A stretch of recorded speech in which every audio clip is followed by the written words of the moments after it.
Excel pivot table, how to add a percentage column. Hi there, today we'll teach you how to add a percentage column on your pivot table with your Microsoft Excel software. So first thing, once you have your pivot table ready, you just need to click one cell under the sales column. Once you click on that cell, there will be the pivot table tools and click on pivot analyze. When you click on it, there will be the field list, and on the right panel of the screen, it will be showing you the fields for your pivot table. Make sure products and sales are with check marks.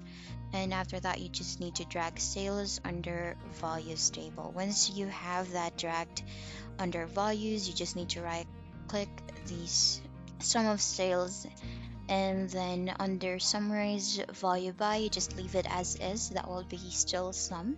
And for preview values as, make sure it would be percentage of grand total. Once that is such, you just need to click on OK, and then there you have it. You already have your percentage column on your pivot table. That's it for today's video. Thank you so much for watching. Bye.